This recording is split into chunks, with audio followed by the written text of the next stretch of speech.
There. Okay. Thank you so much, Laurie, for all of your great organization. So I just would like to thank everybody for coming. Thank you, Rabbi Roll. To just introduce you to the daily gratitude Tehillim group. So Laurie set this up about 15 years ago. And the purpose of this group is really to why wait until Hashem sends you a reason to say Tehillim. If we express gratitude to Tehillim, then we won't have reasons for Hashem to send us those reminders that we need to do that. So thank you, Rabbi Roll, for joining us.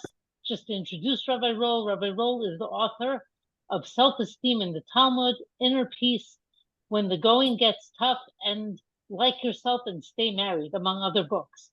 His experience as a rabbi of the New West End Synagogue in London, a psychotherapist, attorney, and educator, brings a spectrum of wisdom and insight to our Avodas Hashem. He is also a Talmud of Rav Moshe Shapiro Zatzal, and with that, Rabbi Roll, please share with us your wisdom. Thank you, Laurie. I want to express my inspired awe to Laurie Young, originally from Anchorage, Alaska, now from Oregon, who had the vision to create this proactive Tehillim group. And I love what you said about the idea that we shouldn't wait to say Tehillim only when we have a tsar, rather that we should be proactive in developing a relationship with Hashem. And I think that that's the meaning of David HaMelech when he says in Tehillim, Ve'ani sefila, I am a prayer. What does it mean for a person to be prayer? Ani tefillah. It means that I am the vehicle of the relationship with Hashem.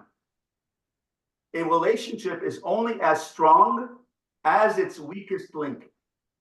If I want to have a 10 out of 10 relationship with someone, and they only want to have a 3 out of 10 relationship with me, then what is the value of that relationship? What is the intensity of that relationship?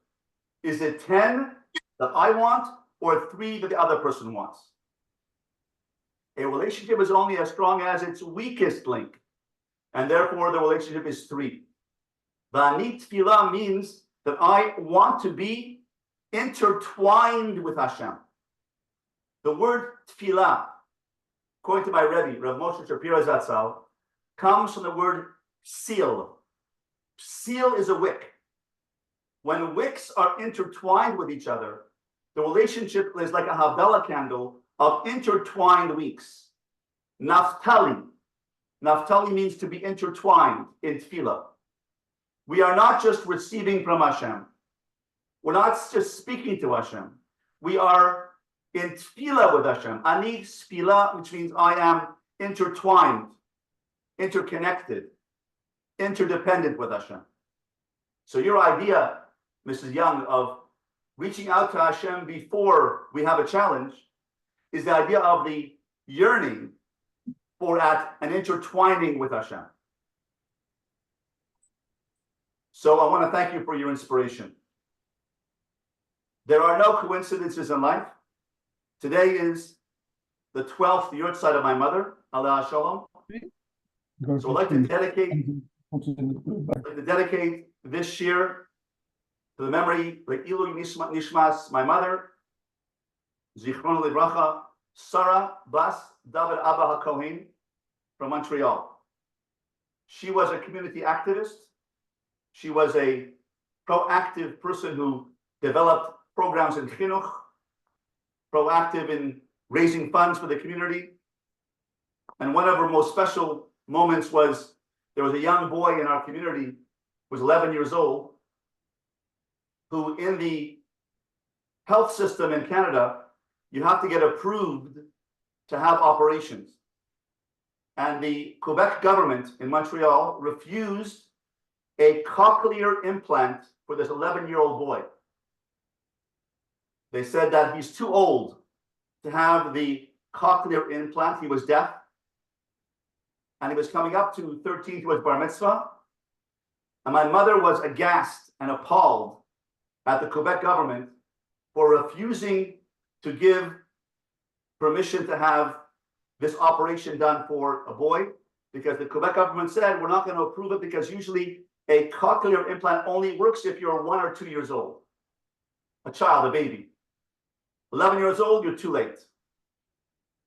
So my mother and my father, alav shalom, together sent out hundreds of letters to the community, hundreds, made hundreds of phone calls, and they raised $50,000 personally themselves.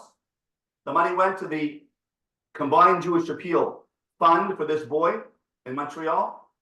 And they raised the money, and the boy had the operation in Burlington, Vermont, across the border from Montreal in the USA. The operation cost $24,000. He had the operation. And then they paid for rehab. This fund paid for rehab and training of the boy to learn how to speak. And the other $26,000 was used for that training. And the boy had a bar mitzvah. And he made the brachos, and he was able to hear the brachos because the cochlear implant worked. So my mother, like Lori Young, had vision to start something which is new, outside the box, something unique, something proactive. Like starting a shul in your basement in Seaside, Oregon.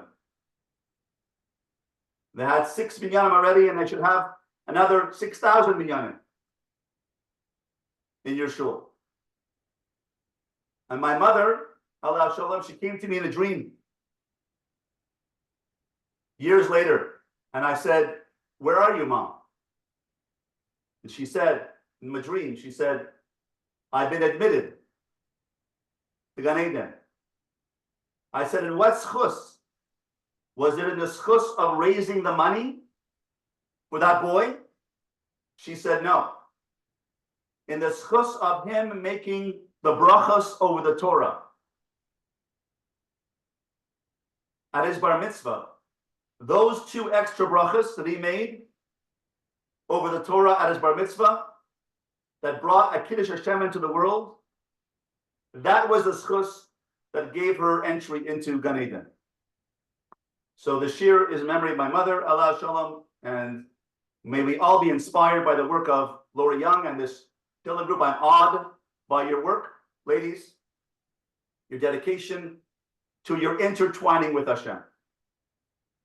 Let me share with you an insight as to how I first began to be interested in the idea of Gadlus Ha'adam.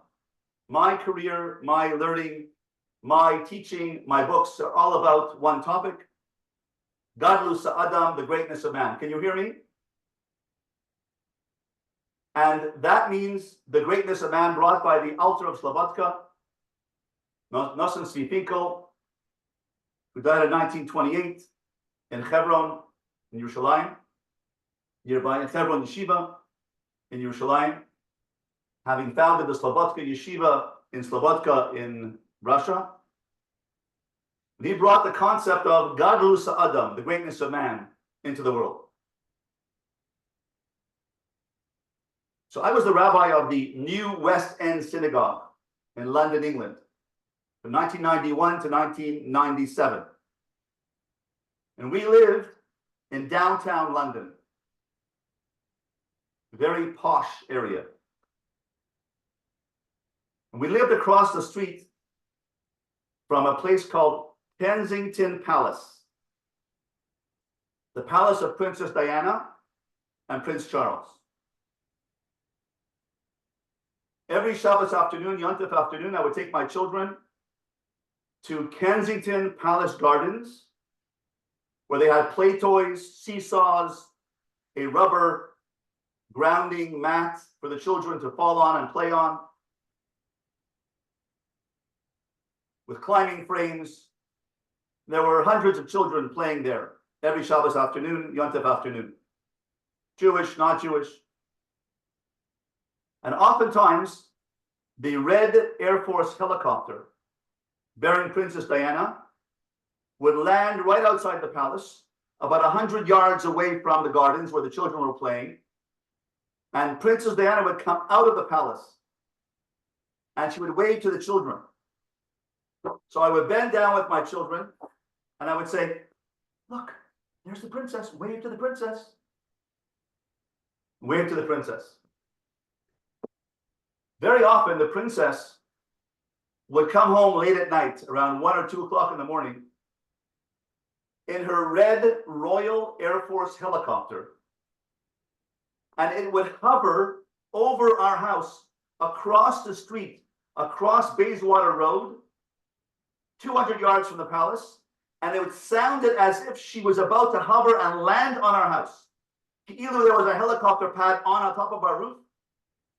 She was like, the chopper was landing. We would hear it 1 o'clock, 2 o'clock in the morning. And I would turn to my wife, Julie, and I would say, Julie, Diana is not keeping very good hours.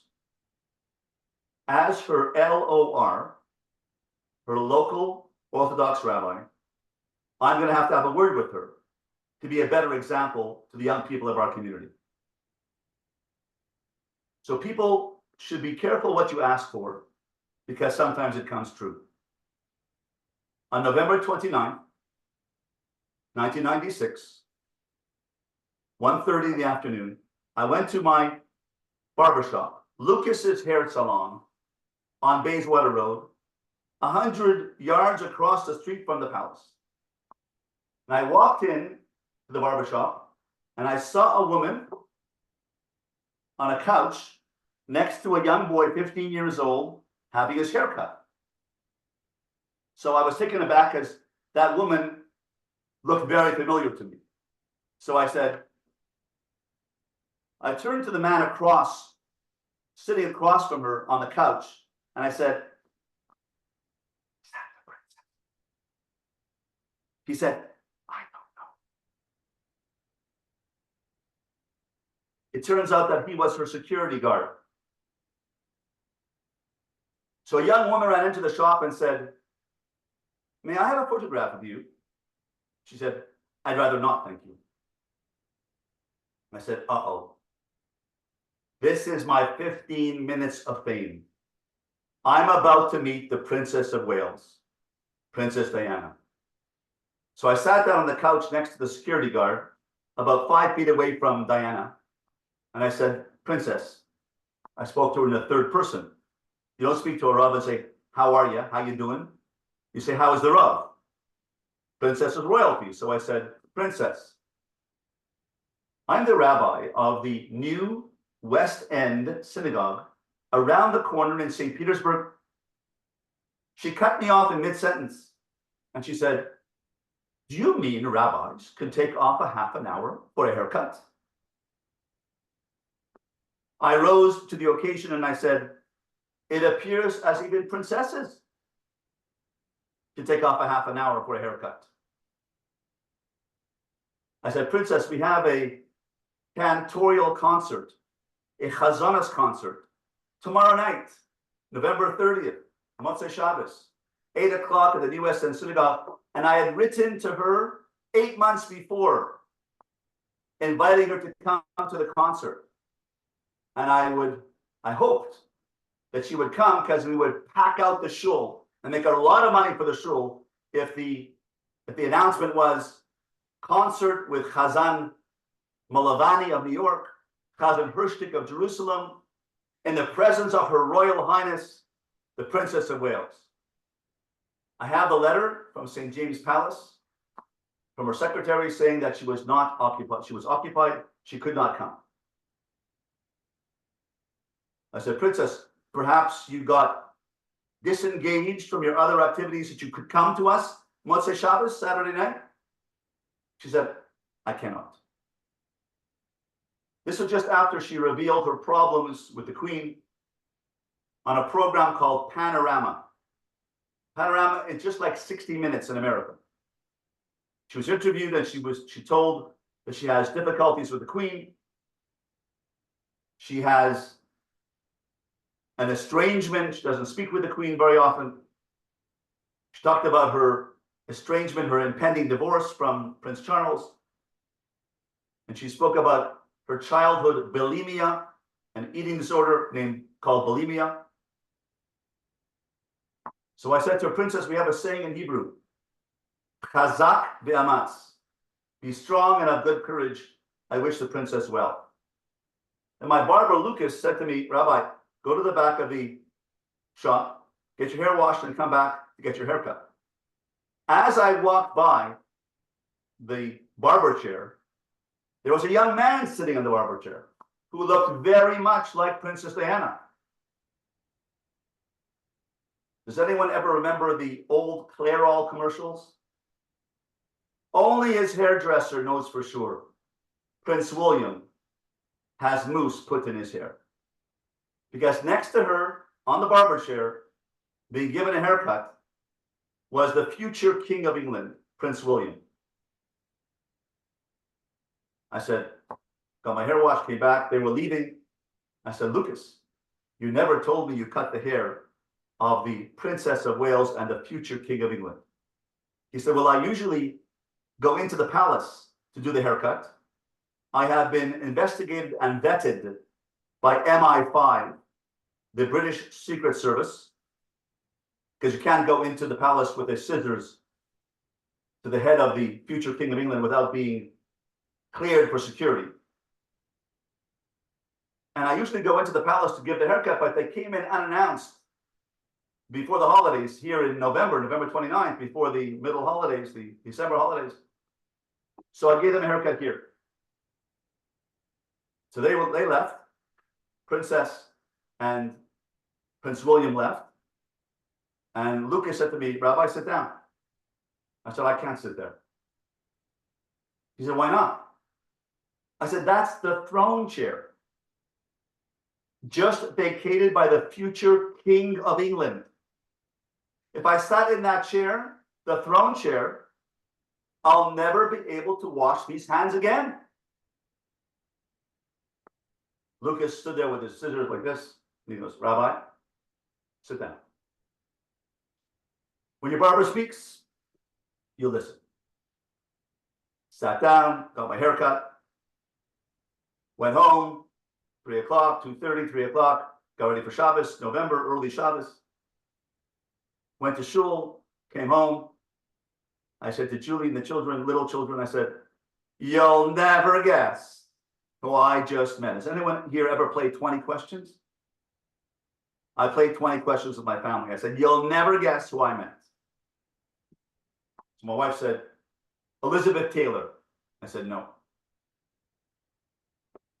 I just met the Princess of Wales and Prince William, the future King of England. And then I stopped and I looked at the Shabbos table. Beautiful white tablecloth. Those of us who are on Shidduchim, white tablecloth. No crane on the table. No crane bottle. We don't do that. Beautiful challahs made by my wife. Beautiful candles. A royal table fit for a king.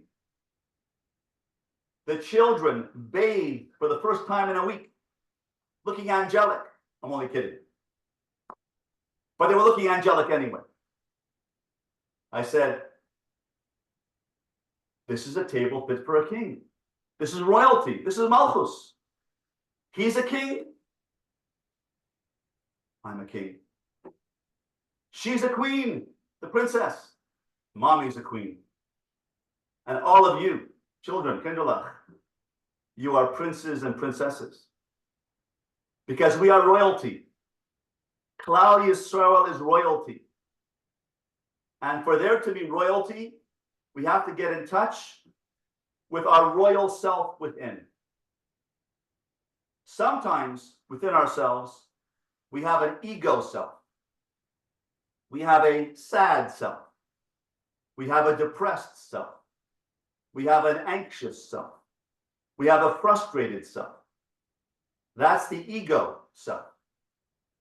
But if we could learn to access the royal self, the neshama within ourselves at will, and learn to put our finger on the neshama and activate the royal self within ourselves to leave the negativity, leave the pain, leave the emotionality, leave the depression, leave the anxiety and the frustration, and go up here to the malchus self, to the royal self, to the regal self, to the kingship and queenship self, we would be able to activate our higher self at will and be able to talk ourselves out of a bad mood within seconds.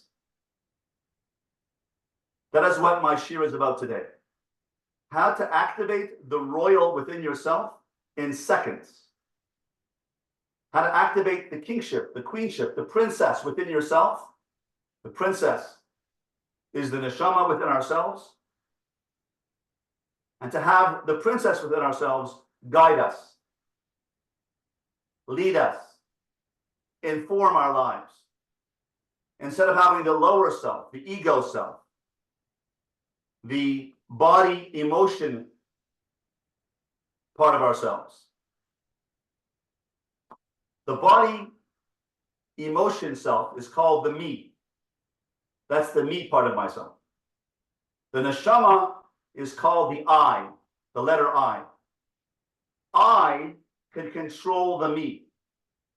When our ego is activated, the me controls the I. The me and me, you know, when you say me, myself, and I, well, it's true. According to William James, 1897, the father of modern psychology, even before Sigmund Freud, he says there are two dimensions of the personality of the conscious self. There is the I, which is the will, the free will. And then there is the me, the instincts, the drives, the passions, the emotions of the person. There's a me and there's an I. He didn't know that he was quoting Rabbi Chaim Vital, the Shari Kedusha, the main Talmud of the Arizal, in 1500, 1550, in Sfas. So there are three dimensions of the self. Three dimensions of the self are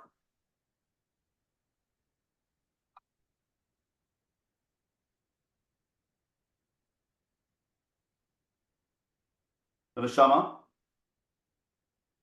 which is the seichel eloki, the godly seichel within yourself. The feelings, the emotions, which is in the heart, the ruach. And the body, the nefesh. Three dimensions: nefesh, ruach, neshama. That's where Sigmund Freud got it from. Id, the appetites, the desires, the passions of the body. Id, ego, the heart, the emotions. Super ego. And this goes back, way back to Plato, who's quoting really Kabbalah. Unbeknownst to him, he was quoting Kabbalah, that there is the appetites, there is reason, and then there is efficacy or will, brought down by Chaim Vital, the Arizal. We live here. The human being lives in the Ruach here. We live in our ego. When we are activated by the ego, someone insults me or hurts my feelings, then I can go down into gravity, into my body, and my body feels angry, insulted, hurt, broken. From here, from the Ruach, I go down into the Nefesh, and I feel broken. But if you realize that we have an neshama, usually we're in this loop, down from the heart to the heart to the body, ruach to nefesh, ruach nefesh. We seldom get in touch with the neshama until, as Laura Young says to us, there's a tsar, there's a tzara, there's a death in the family, chas v'shalom. There's someone ill. Oh, then we say, we daven from the neshama level. We say, I hope this person's neshama is well or can have a recovery. Refuas ha-nefesh, refuas ha-guf. Nefesh referring to the neshama and the guf. But our job is not to only access the neshama when we are in trouble. V'ani tefillah, I am intertwined with Hashem, means I can access my neshama at will at all times. I have to be in dvekus, in connection with Hashem, and having a relationship with Hashem, not when I need something, just when I am. When I am myself, to connect with Hashem, to the source of myself. This is called connecting to the higher self, to the malchus within yourself. So if we can learn, instead of going to gravity, going down into gravity, we go up into anti-gravity. We can learn how to access the higher self and press the button of activation of my princess self. And instead of being upset and going down here and being upset, hurt, frustrated, angry, insulted, and depressed for 3 days, I can go up here. Now notice what I did. When I go up here, I have to breathe. Well, watch. What happens when I breathe? When you breathe, not just, you breathe a full breath and a shamanic breath, 5 to 7 seconds, like this. Okay, I can't. You physically move up. You physically move up from this state, from the broken state like this, into this state. You see me getting taller? It's like a basketball that has no air in it. When you put the pin in the basketball and you go, the air fills up the basketball and then you can play with the basketball. But a broken basketball with no air in it can't be bounced. It's just like this. It's deflated. So how do you inflate it? By breathing.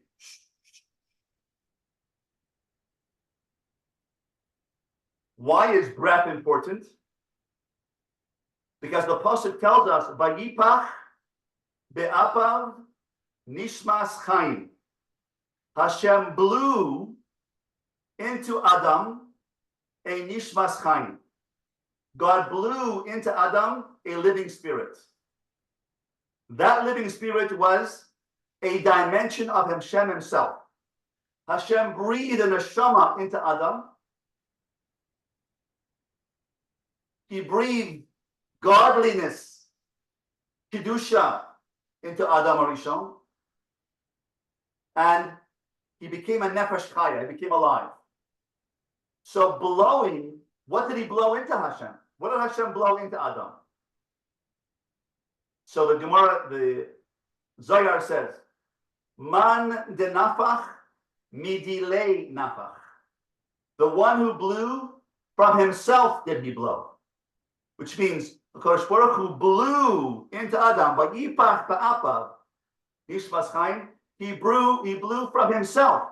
He blew a dimension of his essence, k'viyachol, from Hashem into Adam, and Adam became alive because he had godliness within him. The vehicle of that godliness is breath. The word neshama is the same word as neshima. The word neshama, soul, comes into the being, into ourselves, through neshima, the same breath, same word. The neshima, the breath of Hashem, is, that breath of Hashem is the neshama. It's called God consciousness. Becoming conscious of something higher than yourself. Conscious of your royal self within you. Conscious of your princess self within you. Breathe in, everyone breathe in now. Be conscious that it is Hashem breathing himself kiviyachol into you every second. So we just heard that there are many, many people who are going to listen to this video after on the recording, because right now they're in the bungalow colonies in the Catskills. They're breathing in the beautiful air of the country. Why do they go to the country? Why are you in the country? Because the pressure and the tension of Brooklyn and Flatbush and Borough Park is so tzafuf, is so pressured, big buildings and so much pressure that we haven't got time to breathe during our daily lives during the year. But in the summer, the bungalow colonies, less pressure, fresh air, kids are playing, talk to my friends, no carpools, no pressure. I can breathe. So breathing is actually a neshamatic practice if we breathe consciously, if we breathe with awareness, with consciousness, to breathe and be aware that is Hashem breathing himself kiviyachol into you every breath that you take. But if you rush around quickly going to carpools and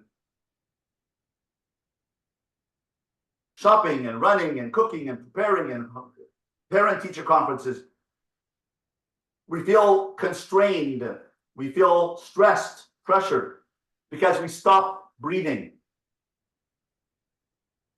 If we could remember to breathe in September, October, November, December, January, February, March, April, not only in June and July and August, and access this higher self, we would be able to calm down and act godly on a Tuesday in January, just as much as we are acting godly on a Tuesday in July in the colonies. I'm not talking about the British colonies, I'm talking about the bungalow colonies. The Nefesh HaChaim, Reb Chaim Volozhiner, in Shar Aleph, chapter Tesvav, chapter 15, says, Hashem, in a motto, Hashem is the glass blower. Hashem is like a glass blower who breathes down a pipe from himself.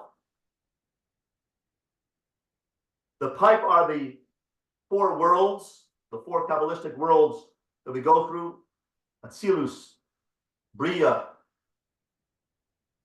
Yetzira, Asiya. At the end of the tube is a swan, a glass swan, and when the air goes down the tube into the world, from the heavens, Kiviyachol, down into this world, from the Atzilus, from Hashem, from the Adam Kadmon to the Atzilus, to the Bria, to the Yetzira, to the Asiya, our world, the Asiya, and we receive that breath, the swan gets filled with air, and the swan goes like this. And the swan at the end of the pipe of the glass blower becomes a swan, and he shapes the swan into a glass figurine called a swan. And we take it and we buy it, we put it on our shelf. If we are conscious that Hashem is the glass blower of us, we are the swan. We receive the breath of Hashem, the neshama from Hashem. Man denafach midinei nafach. The one who blew from himself. He blows a dimension of godliness from himself into us. We have godliness within ourselves. If you look at your handout called the Wheel of Strengths, if perhaps our coordinator can put that onto the screen, this one.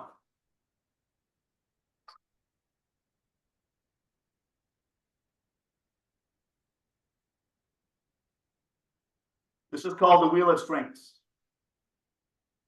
And I invite everyone. Yeah, give me a minute, I will try to pull it up. And I invite everyone to download this Wheel of Strengths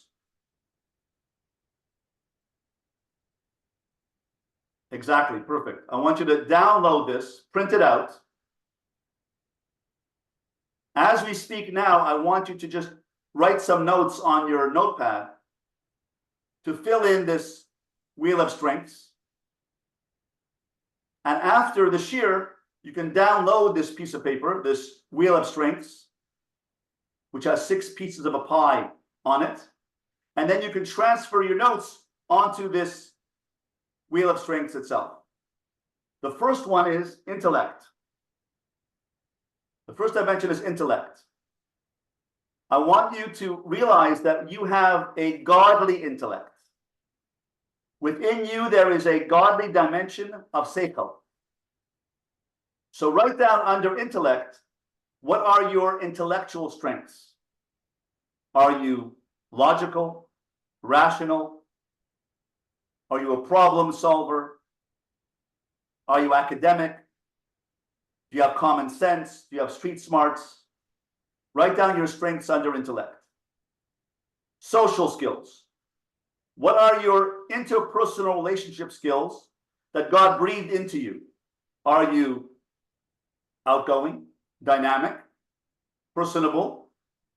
Are you a one-to-one person, a confidant? Give chizuk to people one-to-one? Organizer of activities like Lori Young and all the women who come to this program week after week for 15 years. Participate in a social activity of learning and Torah and socializing.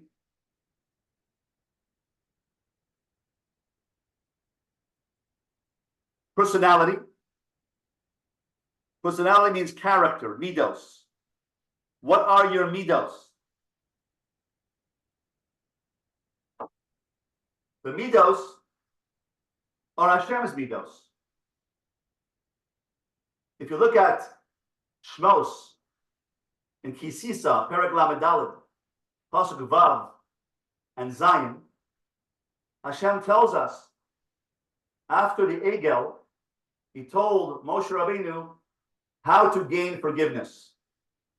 And the Gemara says, you don't just say the 13 midos. The Gemara says in Rosh Hashanah, Daf Yud Zion, says, don't just say these midos. Asay lefanai kiseder hazeh. Perform these midos, and then you'll be forgiven.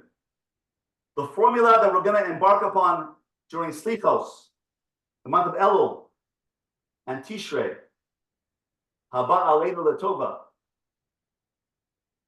toward a new year, a year of redemption from the Tsar of October 7th this past year, a year of refuah for the soldiers, the 5,000 soldiers who were seriously injured in this war, refuah to the 1,000 soldiers who lost limbs in this war, refuah to the 300 children who lost parents in this war in October 7th, refuah to the 34 orphans who lost both parents on October 7th.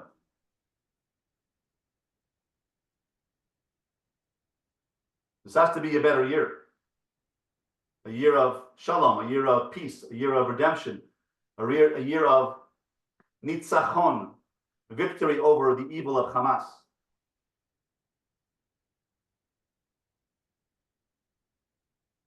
How are we going to get that redemption? Each of us is responsible to bring about that redemption. By, in the words of the Alter of Slobodka and the words of the Gemara and Daf Yud Zayin and Rosh Hashanah, Asay lefanai keseder hazeh. Do these 13 midos. Don't just say them. It's not enough to say slichos. Hashem, Hashem, kel rachum v'chanun erech apayim, rav chesed v'emes notzar chesed la'alafim, nosei abam v'fesha v'chatav v'nach. It's not enough to say them. We have to become those midos. We have to do those midos. Because when we do those midos, we act like Hashem. That is a mitzvah of the halachta bidracha, says the Rambam in Hilchos Deos, Perek Aleph, Halacha Vav. The Rambam says that we have to lihis damos lakono, to act like God. The purpose of life is to act like Hashem. How can we act like Hashem? He told us how to act like Him.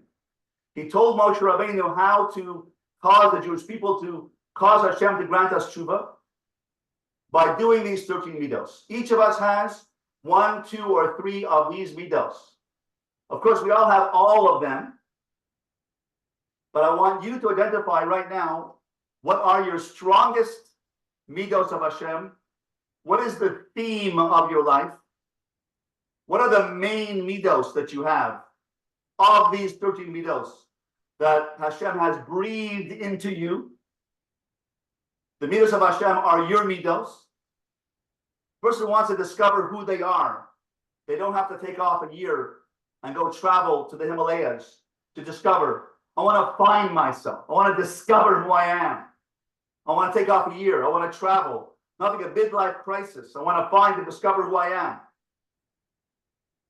This is who you are. The midah tova that you have within you, which most emulates Hashem, is who you are. Hashem is reality, capital R. If there's a dimension of you which is dome, like the reality of Hashem, that's who you are. The part of you which is most like Hashem, that's your true reality. That's who you are. Hashem is the true reality of the universe, of the world. And when we act like that true reality, when we emulate Hashem, then that's our real self. In intertwining with Hashem, in devekus with Hashem. That's what ani tefillah means. To become intertwined with Hashem. What are those midos? I want you to write them down now. Write all these 13 midos down right now. And then I want to ask you to circle the 1 or 2 or 3 which describe the real you. What is the theme? Which midos are the theme that speak to you, that resonate with you most? The first 2 are Hashem, Hashem. That means, in our terms, consistency. Are you a person who's consistent, who perseveres, who does not give up? Mrs. Young, your husband, after having 6 minyanim in your garage in Seaside, Oregon, is not going to give up. He is going to continue until he has to build a shul for 500 people in Seaside, Oregon. Because people are going to awaken to the godless of the Seaside, Oregon, and they're going to move to Seaside, Oregon, and they're going to need a 500-seat shul, which he's going to build, because he has consistency. He does not give up. So he takes Hashem's midah of Hashem never gives up on us. He never gives up on us. And that translates into human terms of being a person who perseveres. If we bring perseverance into our lives and we don't give up, then we are bringing God's attribute of Hashem, Hashem into the world. The next one, Kale. Aleph Lamed Kale. That is power, leadership. Mostly Kale has to do with Rachamim, the Kale of mercy, the power of mercy. This dimension is the dynamic power of Hashem as a leader of the universe. In human terms, some of us are leaders. Some of us are dynamic, outgoing leaders. So when we act with dynamism and outgoingness, then we are bringing God's dynamic essence into the world through our actions. Hashem is not up there in Shamayim.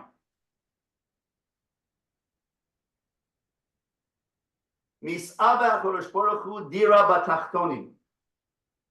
Hashem wants a place in this world. He does not want to stay in Shamayim. He wants to come into this world, but he only can come into the world through us. Ein melech below am. There is no king without a nation. Hashem wants to come into the world. He created human beings, and the spitz, the leaders, the teachers of the world are Klal Yisroel, to teach the world about Hashem. That's what it means to be the chosen people. We're chosen to teach the world about Hashem. Doesn't mean chosen to suffer. The world has reacted to our mission of teaching the world about God and the Aseres HaDibros of thou shalt not kill, thou shalt not steal, thou shalt not commit adultery, thou shalt not bear false witness, thou shalt not be jealous. And so we don't want that. We don't want that. That's why there's anti-Semitism in the world. They don't want what we have to offer because it's what Hashem told us to do. When they see someone walking with a yarmulke, when they see a woman walking with tznius, they say, oh, that's from Eretz Yisrael. I ran a summer program called the Summer Seminary Experience. Rabbi Roll, I don't want to interrupt. I just want to tell you what the time is. It's about 5 to 3. And so I just want to give you that timing. And for 30 days, we went out to Yisroel, and wherever we went with girls wearing long skirts, all the non-frum people said, oh, those are Benos Torah. I said, how do you know? He says, because our girls don't dress like that. So Hashem, Kel, Rachum is compassion. Chanun is Chain. Chain means sensitivity, nurturing. Are you a nurturing person? Erech Apayim, patience, relaxed, mellow, laid back. I met one person like that. I remember it very distinctly. It was a Tuesday in 2004 in March, around 4 o'clock. I met one person who was relaxed in their life. Most other people I meet are pretty intense, nervous, neurotic, anxious. But this person made a very big impression on me because I met this one person who was relaxed, and she said, wow, you're relaxed. Relaxed is called chilled, and chilled and relaxed is called chillaxed. So it made an impression on me. Erech Apayim. Hashem is patient, and some of us are patient. And when we act with patience with our spouse, our children, we are bringing God's patience into the world. Hashem comes into the world through us. Hashem is not up there, Hashem is here. When we choose to exercise our midos, which are Hashem's midos, and bring Hashem into the world through our midos, through our free will, we bring Hashem as a dira b'tachtonim, we bring him into the world. Hashem is not up there, he's in here. It is not enough, ladies, to kiss the mezuzah and then come inside and say, what a mess in this house. This is disgusting. How did I left this house so beautiful, now it's all a mess. It's a tip now. Kissing the mezuzah means you're seeing the Shema Yisrael Hashem Elokeinu Hashem Echad in the room. It's not enough to kiss the mezuzah. You have to bring Hashem from the doorpost into the room. Say, I see Hashem. Look at my beautiful kinderlach. Let's clean up together. My beautiful angelic kinderlach, let's go clean up together. My dear husband, let's work on together a project. We'll clean up the room. Do it with Hashem Elokeinu Hashem Echad. That's bringing Hashem into the world through Amidos. Hashem, consistency, Kale, leadership, Rachum, compassion, Chanun, empathy, Erech Apayim, patience, Rav Chesed, giving. Are you a person who's always giving, doing things for other people, visiting in a hospital? Rav Chesed, MS, honesty, integrity, Notzer Chesed, creativity. No se avon, vafesha v'chata'a, those are 3 which are combined into one, which are forgiveness, letting go of resentment. Forgive your husband for what he did back in 1973. Let it go. Hashem forgives us every year. If you want Hashem to forgive us, we should forgive our husband and our wife for what they did in 1973. And what they did yesterday. And Notzer chesed la'alafim is to be creative. Notzer chesed la'alafim. And benakeh to be resilient. Which one or two or three of those midos are your most prominent, most developed midos? Those are your strongest midos. And those are your theme, your raison d'etre. Your reason for being, your mission in life is to bring those three top midos of Hashem into the world through your free will. The next dimensions of this wheel are, after personality, are spirituality. What is your inspiration? What inspires you? You see Hashem's hand in nature. Is it learning? Is it Tehillim? Is it chesed? What inspires you about spirituality? Family. How do you contribute to your family? Are you a giver? Are you a peacemaker? Are you a negotiator? Are you the mediator? Are you the provider? What are your midos as a family person? And personal growth, what are you doing to grow? What are you working on in your personal growth? To be more positive, to be happier, to be more helpful? What are your personal... These 6 dimensions of the Wheel of Strength make up, these are 6 mini self-concepts. An intellectual self-concept, a social self-concept, a mido self-concept, a spiritual self-concept, a family self-concept, and a personal growth self-concept. Together they make up a whole self-concept called the global self-concept, global self-esteem.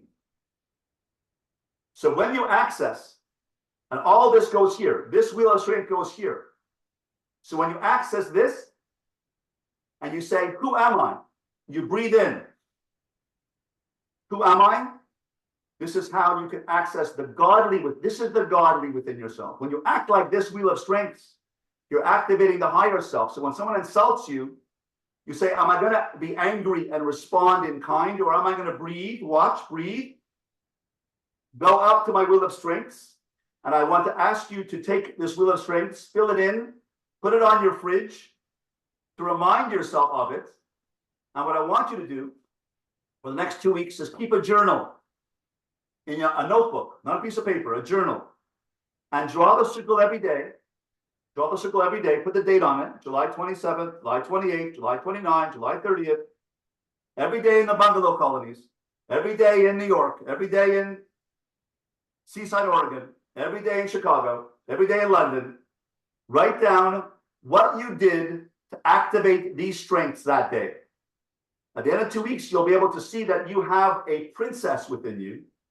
And if you remember to breathe in and be conscious, you'll be able to access this higher self. Let's delete the screen now. Let's stop sharing the screen now. And let's end with the following. I have a student, I have a client who's 22 years old, who is not Jewish. He's a graduate student in mathematics. Very good boy.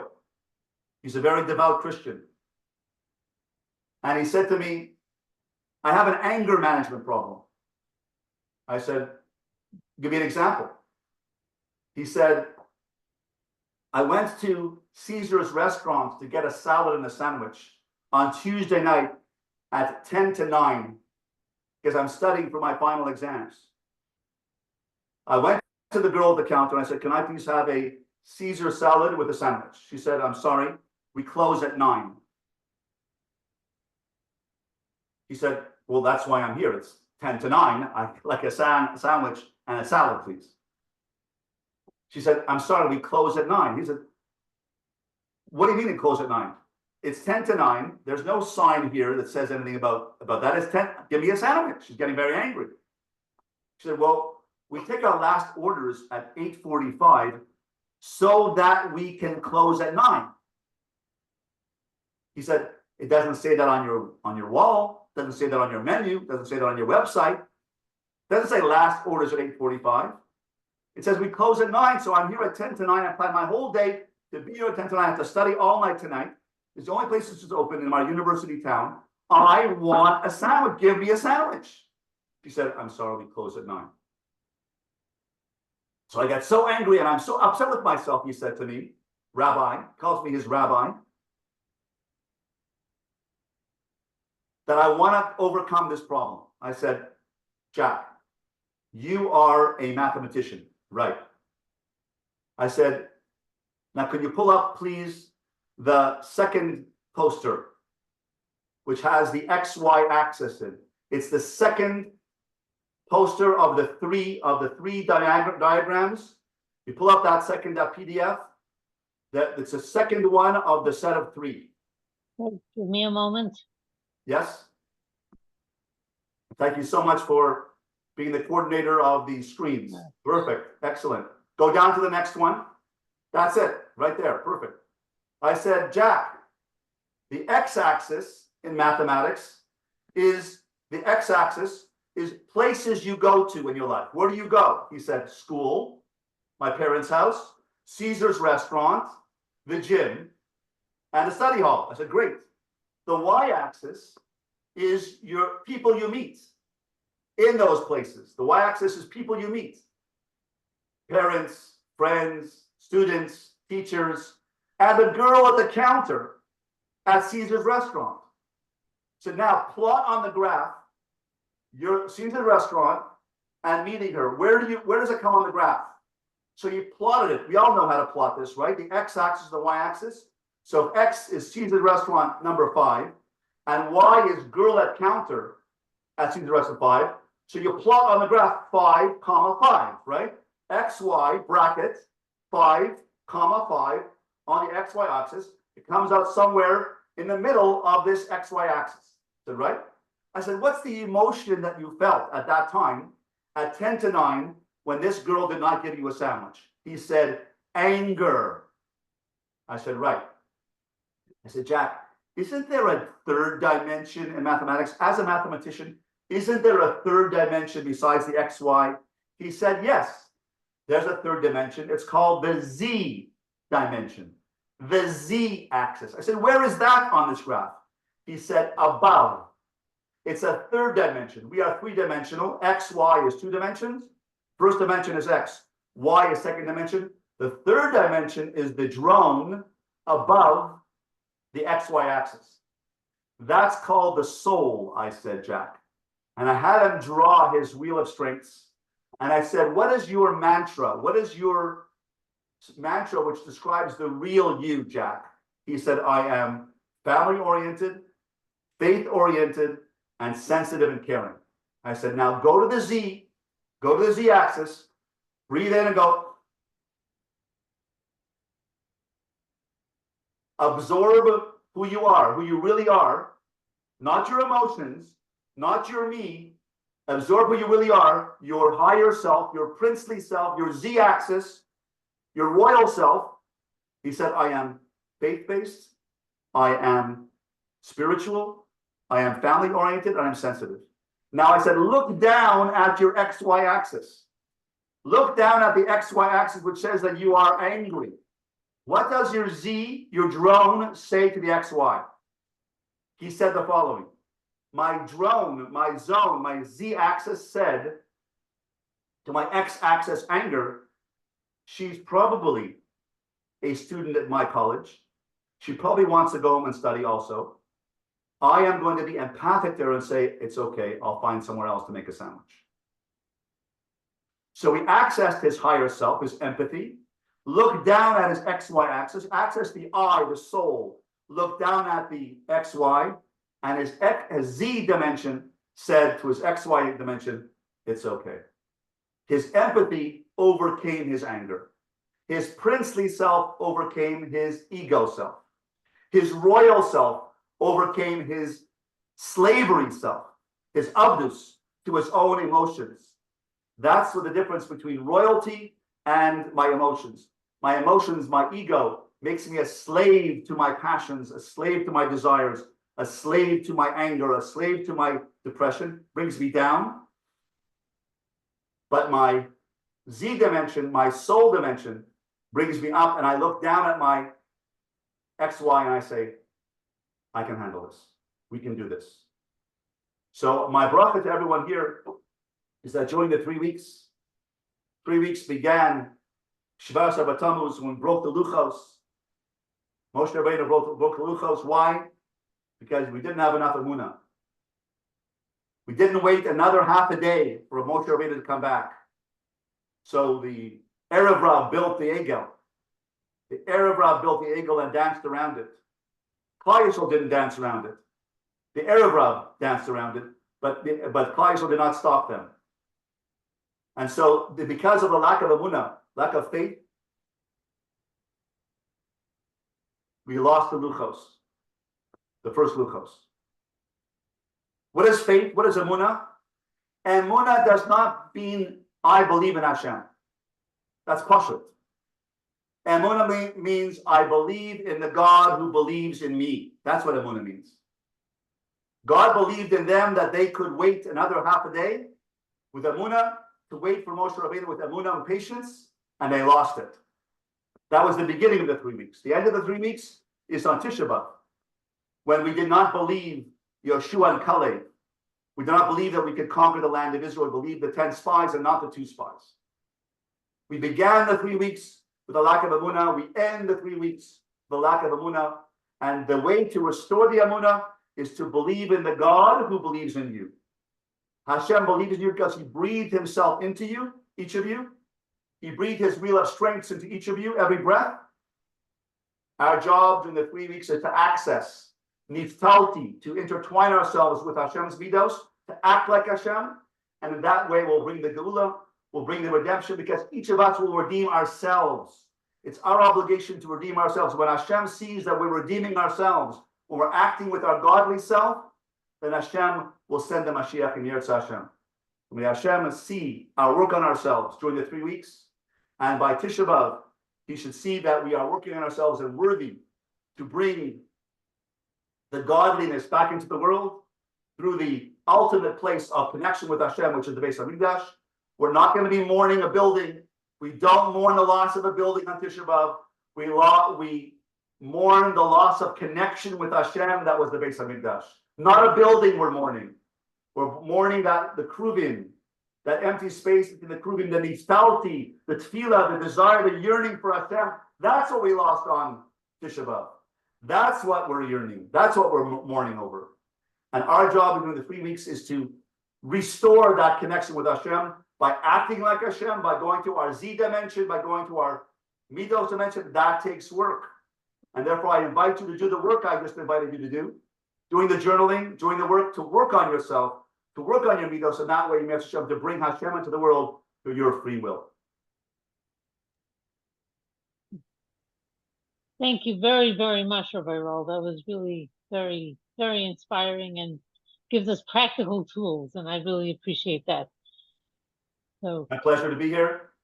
I'm happy to answer any questions you might have. If not, we can end here, but I'm happy to answer any questions. If someone has any questions for me, please send them to me on my email, yisroelroll@gmail.com, YISROELROLL@gmail.com, yisroelroll@gmail.com. You can phone me, text me at 410-301-4663. That number again, 410-301-4663. Text me, I'll answer your questions. B'li neder. You can check me out on my new website called jedtalks.io. You've heard of TED Talks? I founded something called JED Talks, Jewish Empowerment and Destiny Talks, with famous speakers. We have videos online, so jedtalks.io. I have a YouTube channel called Jed Talks, so check it out. And any questions, please send them to me. Does anyone have any questions right now? I'm happy to answer them. Can someone write a question to the coordinator and read it to me, and I'll answer the question? Very inspiring, Rabbi Roll. Very inspiring. Thank you. Thank you for listening. Thank you. Any questions? Anyone? Oh, I don't have any questions. It was so good. You answered everything. Thank you. Thank you. Okay. And come back again. I'm honored to come back anytime you invite me. Happy to speak. Yeah. Happy to learn with you. Be fantastic, Yirtz Hashem. I wish you a very inspiring work on yourself during the 3 weeks. Yes, and Yirtz Hashem, I'll see you in Jerusalem on the 10th of Av. Yirtz Hashem. Hashem. Okay. Thank you so much. Pleasure. Have a good afternoon. Good evening. You too. Take care. Go to. Bye-bye. Bye-bye. Very good. It's beautiful. Okay, secondly.